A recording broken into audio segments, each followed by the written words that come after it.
ప్రతి 1000 మంది పురుషులకు 1000కి పైగా ఉన్న రాష్ట్రాలు 12 భారత్లో ఉన్నాయని, ఎన్నికల్లో స్త్రీలు పెద్ద సంఖ్యలో పాల్గొనడం ప్రజాస్వామ్యానికి బలమైన పునాదిగా కేంద్ర ప్రధాన ఎన్నికల కమిషనర్ రాజీవ్ కుమార్ వెల్లడించారు. లోక్సభ ఎన్నికలతో పాటు 4 రాష్ట్రాల ఎన్నికల షెడ్యూల్ను ఈసీ విడుదల చేసింది.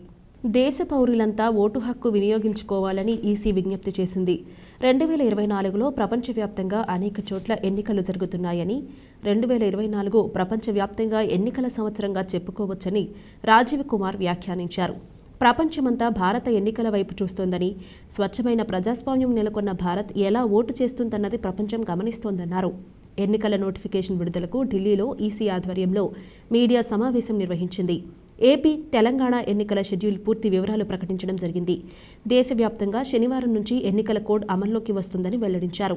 ఆంధ్రప్రదేశ్లో నోటిఫికేషన్ విడుదల ఏప్రిల్ 18న, నామినేషన్లకు చివరి తేదీగా ఏప్రిల్ 25గా, పరిశీలనకు ఏప్రిల్ 26, నామినేషన్ల విత్డ్రాకు ఏప్రిల్ 29 వరకు అవకాశం కల్పించారు.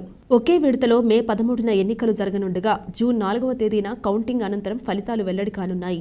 పోలింగ్ బూతుల్లో అన్ని సౌకర్యాలు కల్పించడం జరిగిందని, చెక్పోస్టుల ఏర్పాటు, విస్తృతంగా తనిఖీలు చేయడం, నగదు, ఇతర వస్తువులు పంపిణీ చేయకుండా కఠిన చర్యలు తీసుకోవడం జరుగుతుందని తెలిపారు.